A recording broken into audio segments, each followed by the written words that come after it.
What's up, everybody? Since I'm on the freeway in traffic, I just wanted to make a quick video and a quick follow-up to yesterday. I was talking about the story of my mortgage broker client back when I was a commodities specialist, and he talked about how he was all nervous about the markets back in 2008. Sorry if I'm not doing a quick intro to kind of fill in a lot of you people who are probably coming here the first time. But if you like what I'm talking about here, you can subscribe, you can hit the thumbs up, and make sure you hit the bell notification and mark all so that you know every time I upload a video, you can be up to date.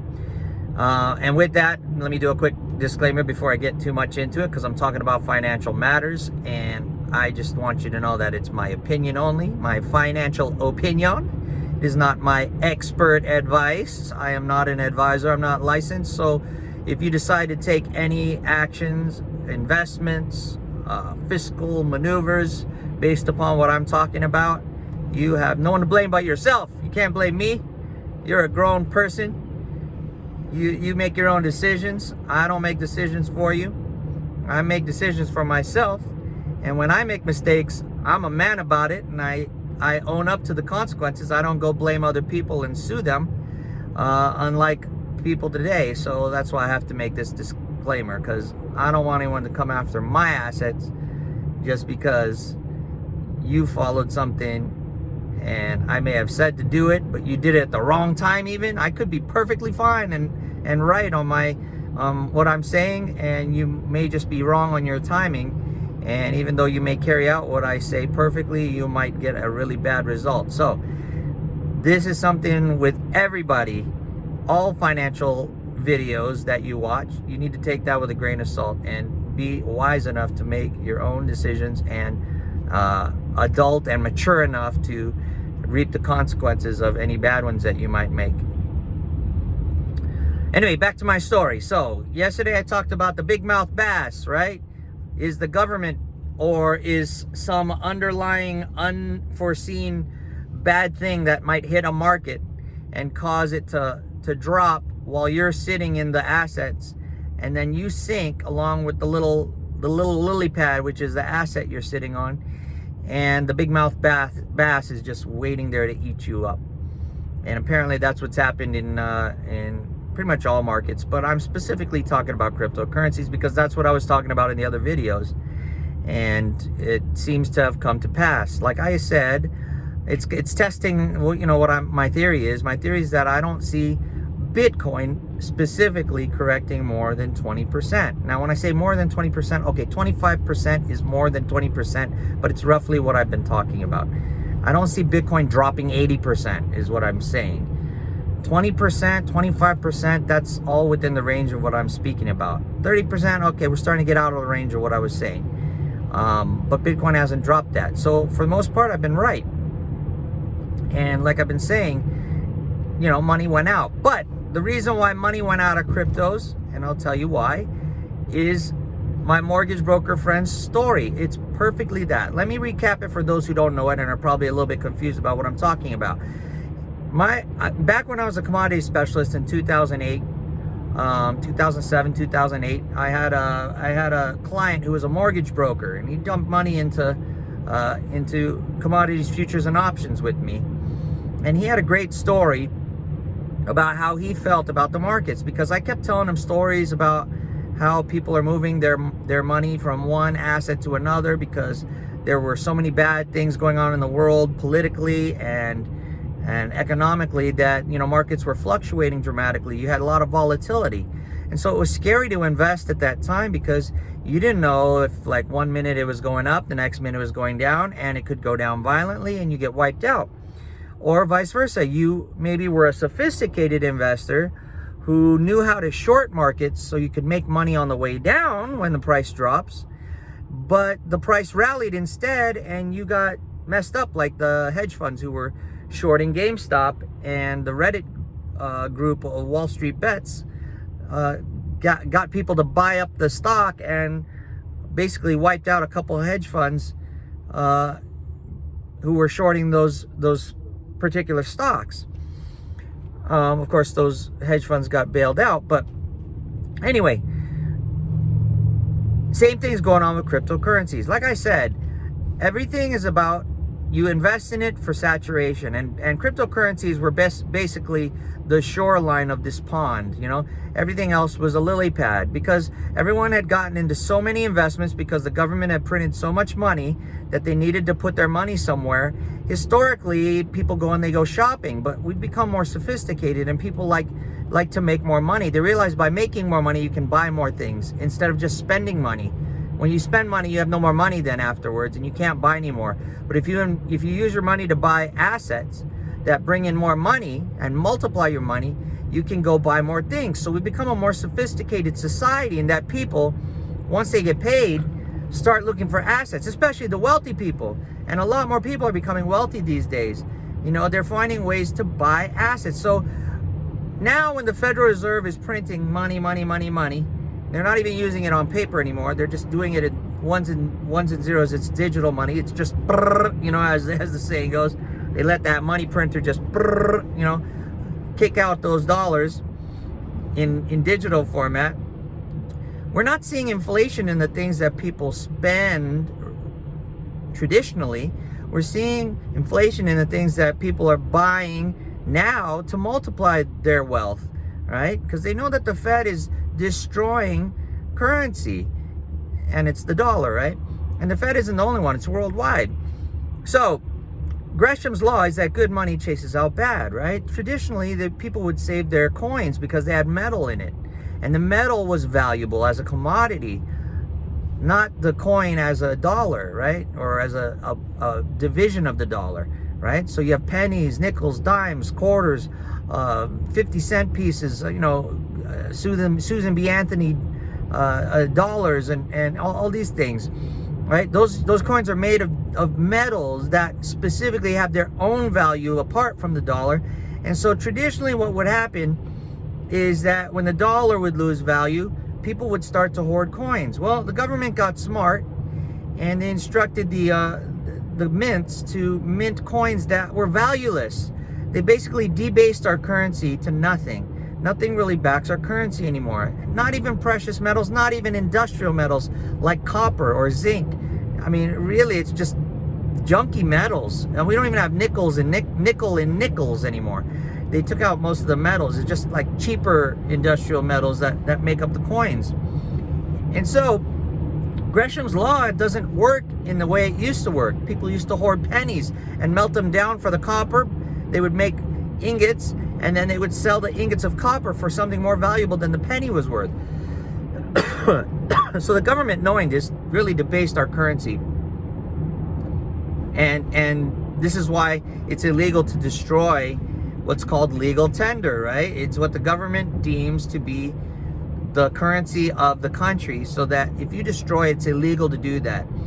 And then people would destroy it, the value of it, by counterfeiting the currency. So one way you can destroy the currency by just ripping it apart or getting it for the value of the commodity that was used to physically represent the non-physical value. But now they've destroyed the physical value that could potentially be taken from the money, and they don't even print money anymore. A lot of people don't even use checks anymore, which is a physical form of money. We're in a digital age. Everybody uses Apple Pay. They use Visa credit cards with the smart chips on it. They use Venmo. They use Zelle. They use all these applications that have turned our money into digital format. Well, now you have cryptocurrencies coming along at the exact same time. That's Greshams Law happening, where people are, good money is chasing out bad money. So you have Bitcoin that's been rallying like crazy. You had altcoins that were rallying like crazy. And what happens? China decides to shut down their markets for Chinese New Year. So no money's going in. And a lot of Chinese people, in anticipation of those shutdowns, you know, they sold off some of their, or a lot of their assets, because they need their money to give in those red envelope gifts. So they demand more yuan RMB, right? Which is the currency of China, the people's money, right? What happens? The RMB is rallying. The RMB has been rallying because people are going to cash. Same thing happens in the US. When you have a depression and businesses are shutting down, jobs are being lost, people don't have income, what do? They capitulate in all their assets. They sell all their assets, they go to cash, the demand for cash increases, and you get a dollar rally during a depression, right?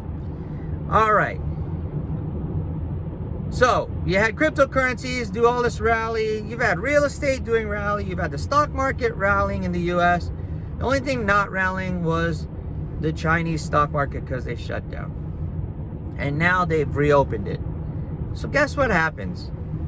You get a rebalancing of the lily pads. You get the bullfrog jumping from the lily pads that have been traditionally sat on by other bullfrogs, and everyone's starting to sink in, and the bullfrog needs to find a lily pad that's afloat. And right now the one lily pad of the Chinese market has been barred. No one could jump on it until now.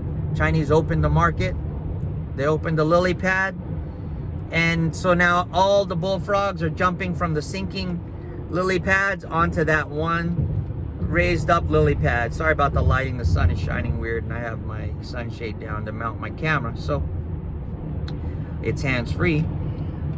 But anyway, so you're getting a rebalancing of markets. So when people in cryptocurrencies see that the crypto markets have dropped, they're scared.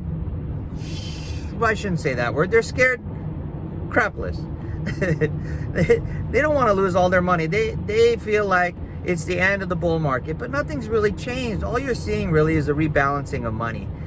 People see opportunity in assets that were closed off and have been sold off before they were closed off because people needed that cash. So now they're going back to the Chinese market. So the last couple of days, not just cryptocurrencies have sold off, we've seen the stock market sell off in the US because now we're in a foreign stock exchange versus the US stock exchange. US stock exchange didn't shut down. Everyone was able to climb in there. All right, so the way I see it is nothing's changed. I saw a great opportunity. I went shopping today. Today I went shopping. I bought more Bitcoin. I bought more Ethereum. Yeah, my little holdings of Bitcoin and Ethereum that I didn't sell out of got beat up, but they didn't really get beat up that much, so I really don't care. Today, I was super happy by this sell-off. I'm always happy from sell-offs. See, because I have to train myself to be the opposite of the masses. The masses are the asses. Everybody just does what the crowd does. They don't take the time. They're too intellectually lazy to do their own research, to educate themselves on why things go up and go down. They just follow the crowd. And in a lot of ways, it's a good way to make money. If you see a bunch of people running into an asset and you're one of the early ones who runs after them, then everybody else runs in after you. You get a transfer of wealth from everybody else who's late. And so you can make money being late and just following the crowd. You can make a lot more money if you're the first one that runs in and everybody else sees you running and then they follow. So it's better to be the leader. I mean, a lot of times it's lonely as a leader because a lot of times you're early and everyone laughs at you and you have to sit there for a while waiting for the returns. And that's how it is as a crypto investor. I mean, I got in pretty early. I didn't get in as early as everybody else, but all the people who got in early, I even laughed at the people who got in even really early until I started to see the value or the prices increase in the cryptos. And then I became a believer and I woke up and I realized, Dummkopf, I've got to get my money in there. So what you're getting right now is a great gift. You've got a great gift of being able to buy cryptocurrencies cheap. Nothing fundamentally has changed.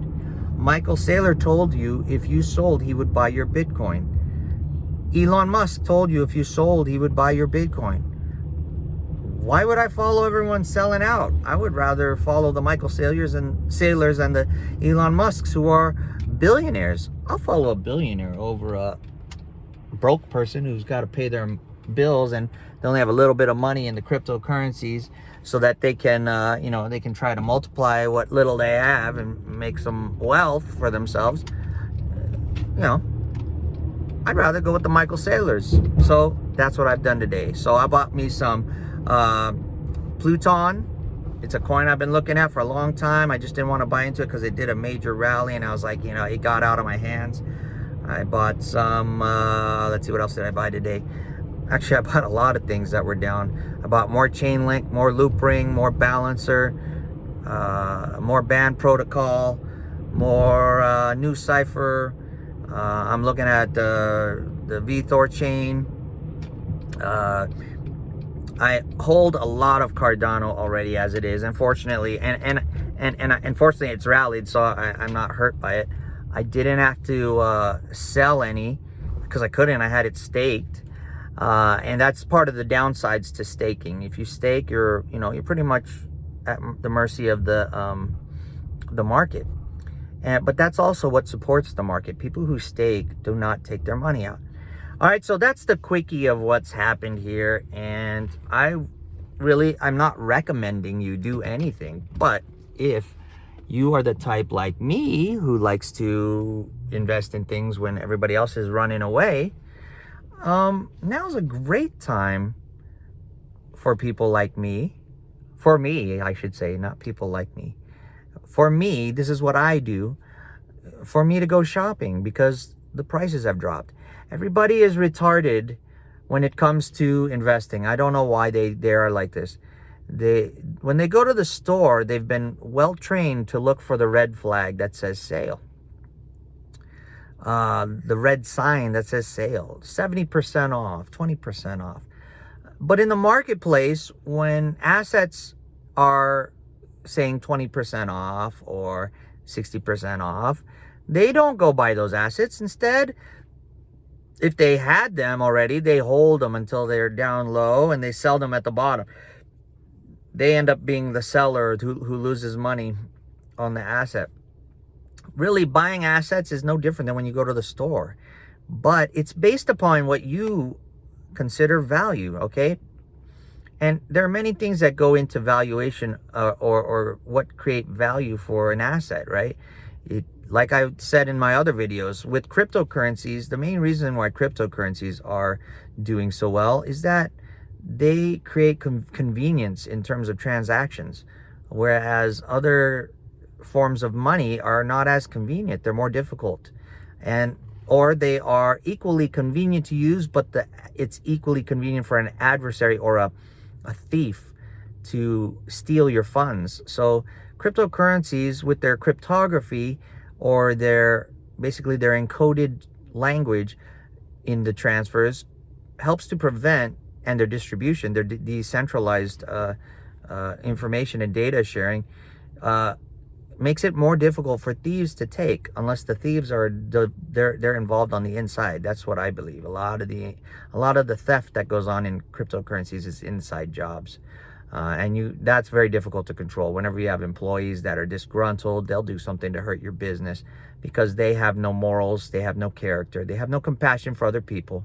So they hurt everyone around them, especially if something wrong goes wrong with them at work.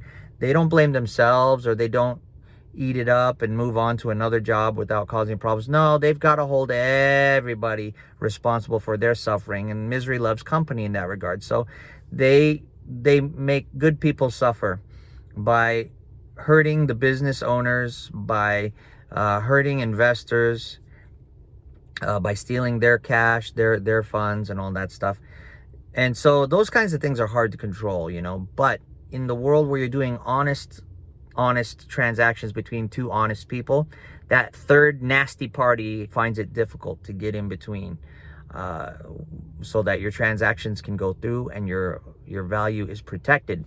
So basically what I'm saying is, it's a great opportunity right now. Nothing fundamentally has changed in the markets. China, the Chinese government is like another bigmouth bass that's under the lake, and they successfully got us for a little bit.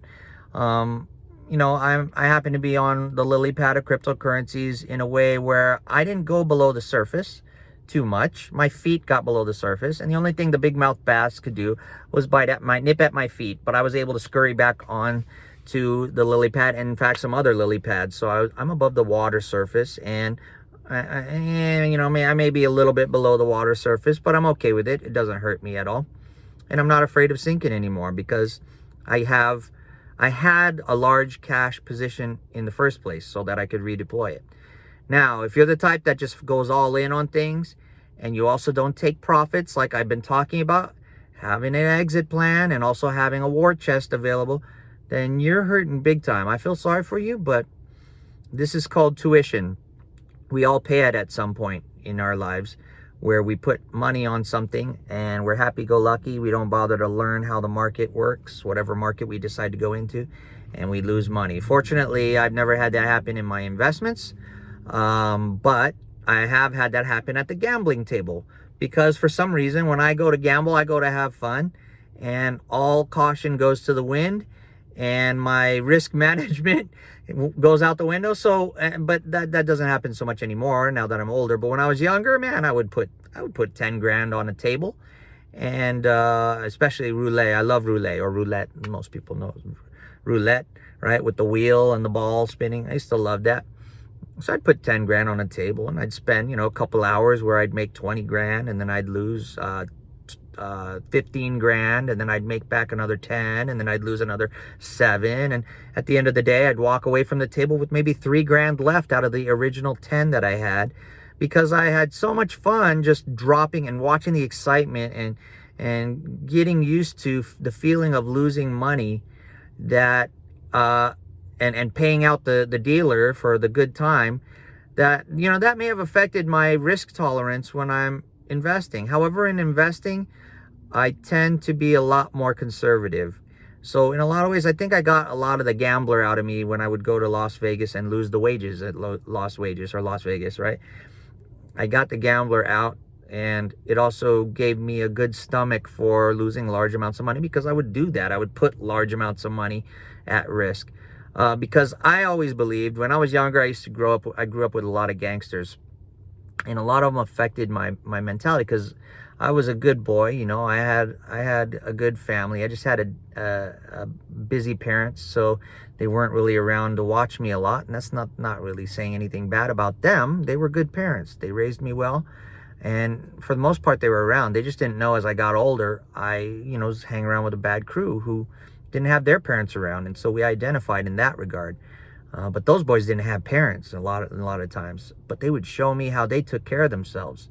They were men about it. Even though they were boys, they were men. They were making money. It was illegal in a lot of ways, and they did a lot of scary things, but they always told me, scared money don't make money. Scared money don't make money. And that's stuck with me to this day. And I actually experienced that with Bitcoin right from the get-go, because I remember I told you the story already in a couple of videos back. I saw Bitcoin, I didn't understand it, and I was afraid of it. So I didn't put anything in it. I put $100. $100 ain't crap even if Bitcoin goes up, 100%. My money doubles. Okay, I get 100% on my $100. I have $200. I mean, if you really honestly want to make money, you can't be scared. And if you truly believe that what you're getting into is valuable, like I do, I believe the technology of blockchain is valuable, and I believe that cryptocurrencies that function on the blockchains are valuable, because they're a new way of us transacting business, whether financially or contractually. And it also technologically is an advancement, because it provides a way for us to track things that's a lot better. But I also, from a religious perspective, am cautious that this is the beginning of the mark of the beast. And I also know that even though governments talk smack about cryptocurrencies, that you always see them online, on the news, talking about how Bitcoin is for thieves and for terrorists, and and the bankers say you're an idiot if you trade Bitcoin or cryptocurrencies, and then you find out they're mining it and they have traders that are trading it. I found an MIT, I recently enrolled in an MIT program on blockchain, and I found an MIT course video that was taught by Gary Gensler, who was the former CFTC chairperson. He's a former government official for commodities, for the Commodities Futures Trading Commission. That's a deep state elitist who, you would think it would be in the worst interest for people to be trading cryptocurrencies because it hurts their deep state dollar. No, I think what they're going to do is they're going to create a cryptocurrency and they're going to make everybody go into it. And right now, what they're doing is they're buying up all the Bitcoin. They're scaring everybody out of it. And Michael Saylor is right that when you sell out of it, there's not as much of the asset left to everybody. And really, you might sell out thinking you're going to get a better price for it. And what's going to happen is you get off the train will leave the station, and you will not be able to get back on again. It'll just go to its destination, and you're going to have to walk. In other words, you're going to have to find another means of transportation, another asset to get to the financial goals that you want. And that, to me, is very sad. Don't let the government people do that to you. They have conned everybody through media, because the media and the government are one and the same.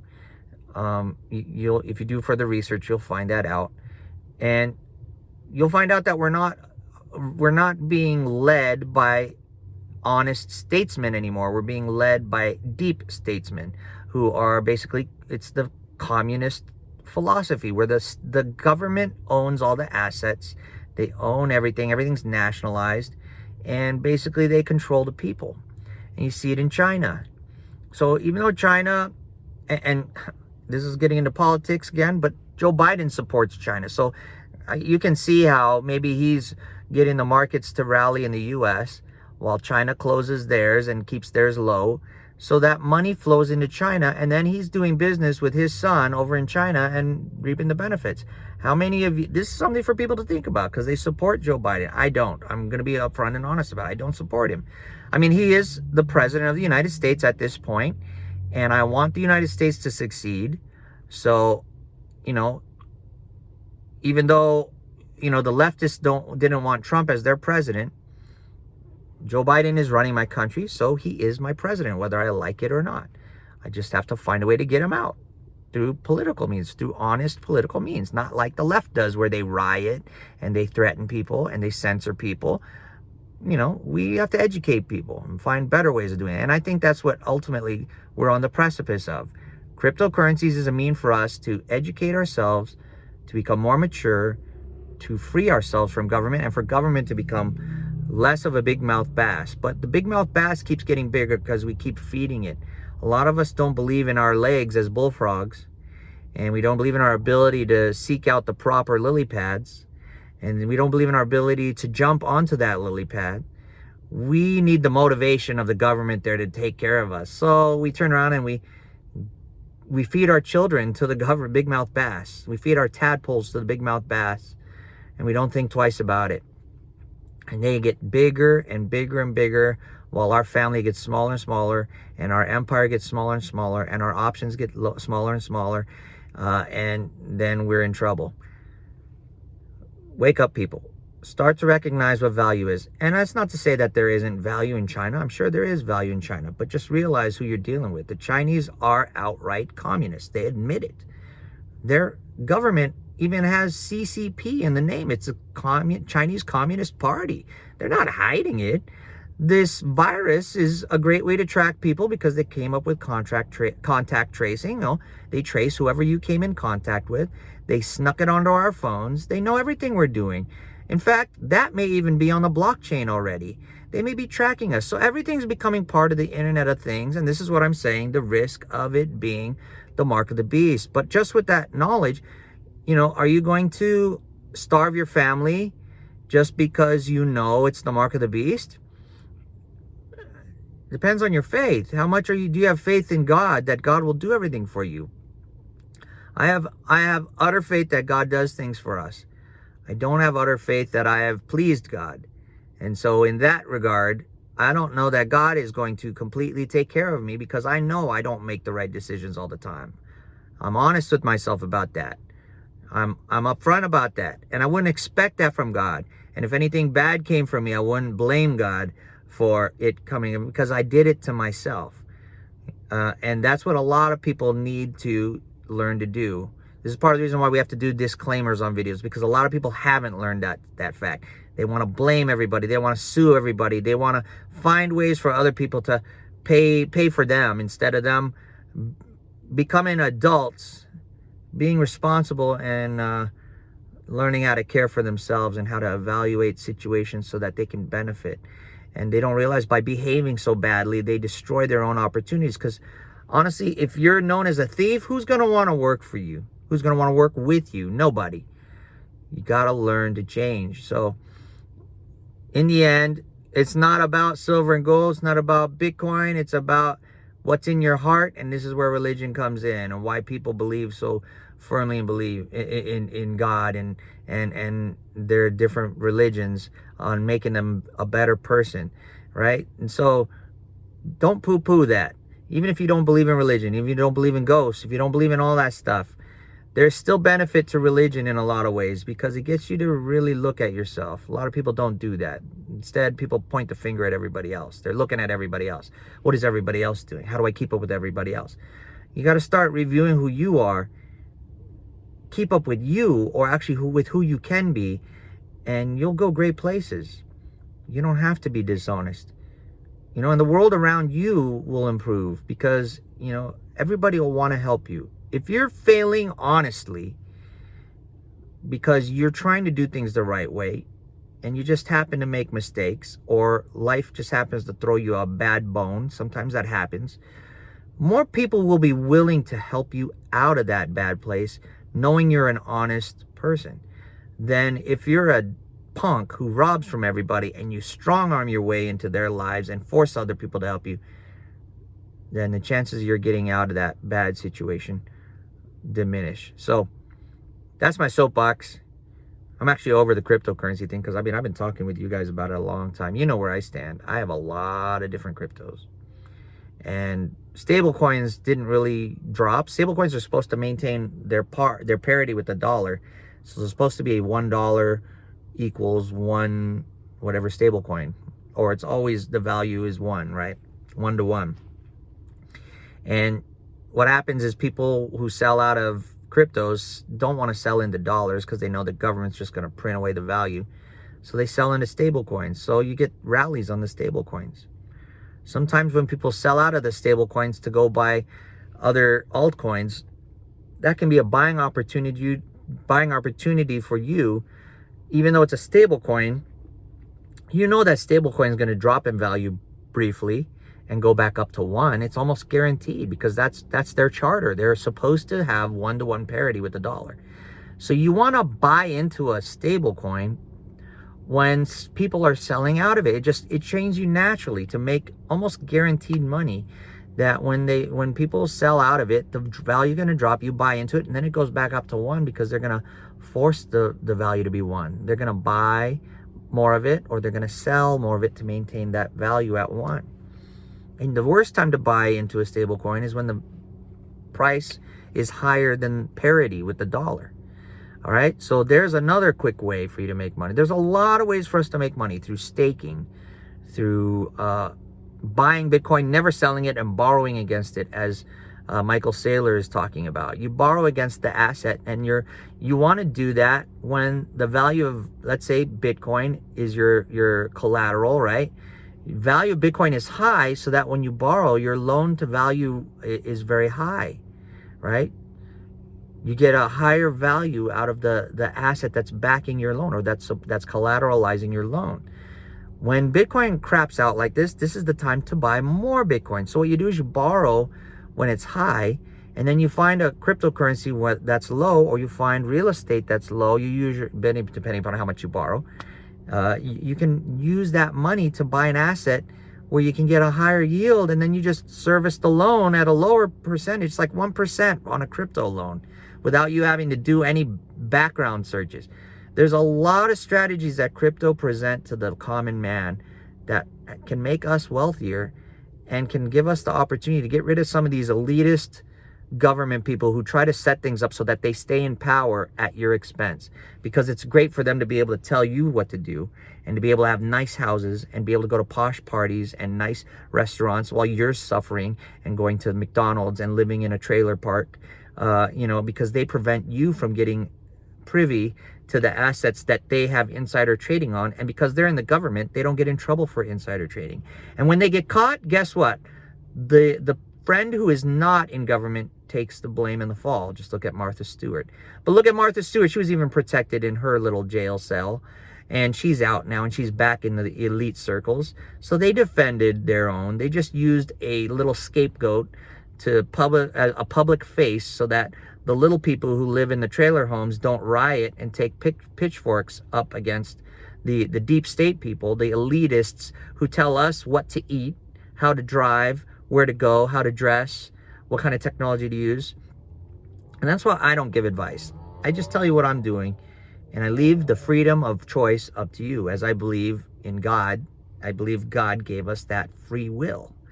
And God gives us that deep understanding and emotion to know when it's dangerous or when it's an opportunity. And as long as we have honest markets, many of us can capitalize off of that. And as long as you know that markets aren't honest, you can also capitalize off of that. So with that, long video, long soapbox. I hope I motivated some of you. I hope that some of you use this opportunity in a way that will benefit you. Again, I didn't give you the advice. I hope you figure out how to capitalize off of it. Because in the end, even if you're a communist, it takes some brains for you to realize that communists don't really transfer wealth to communists. What they do is they transfer wealth to the true bourgeoisie at the top. The people they're supposed to be fighting are the people they're transferring money to, and the proletariat suffers. But in capitalism, if you're a communist and you really love wealth transfer, capitalism is the way to go. Capitalism is true transfers of wealth from people who didn't invest it properly to people who were diligent, did their research, and acted upon it properly. You can do your research, but if you don't act upon it properly, you won't end up in the right spot. And so this is why I talk about, if you want to imitate what I recommend, don't blame me if you do it wrong, because you may not have implemented what I said properly at the proper time. And timing is everything. I'm going to go back to my story about the ocean. The tides can come in and then the tides go out. If I know when the tides come in and I run and I jump in the water and it carries me out, and you go, hey, he jumped in the water, but you don't time it right, the tide can come in, you run, you jump, the tide goes out, and you land flat on your face on the shore. Timing is everything. Comedians know this, because if you tell a joke at the wrong time, it ain't happening. And I'm looking at the timing on my video. It's very long, so most people don't have that kind of attention span. And I want to benefit the most number of people, so I'm going to start cutting it at this point. But if you like what I have said, don't forget, hit that thumbs up. And because I have a lot of conservative views on things, or out of the mainstream in many ways, and the big tech companies don't like that. I've been demonetized on Facebook, Instagram, YouTube. They took a lot of my ad revenue. I was a growing channel here on YouTube. When I first started out, I had a lot of people even commenting. They're like, I don't know why you're not famous yet. That's because they started hearing what I was saying through their algorithms, and they shut me off from the advertising revenue and from the monetization that comes from having viewership. So really, if you want to support me, I have affiliate links down below. If you want to support me, go for it. Don't buy it if you don't need it, and don't buy it just to support me. I mean, there are crypto links down below where if you do want to support me and you do want to donate, it goes directly to me, and I appreciate it when you do send in any donations. I thank you. I thank you to all my subscribers. And again, if you like it, hit that like button, hit the subscribe, hit that bell button that says, and make sure it says all, so you get all of my uploads. And most importantly, the best form of marketing is word of mouth. Share these videos with people you know personally, who respect you, who you believe can benefit from the topics, or even just the way that I talk about things. Not everybody, they may cover the same topics, but not everybody says it the same way. And sometimes it takes a little different way for it to click to you. You can read a book on making money, and you can maybe read 10 books on making money, and all it takes is that one book that set it in the way that your brain works for it to click. And you then become a beast in the marketplace, and you make money, and you know how to preserve it and protect it. That's what I believe my videos are about. So anyway, Thank you if you've stayed this long. God bless you. Till the next video. Peace. I'm out. Love you guys. God bless. Godspeed.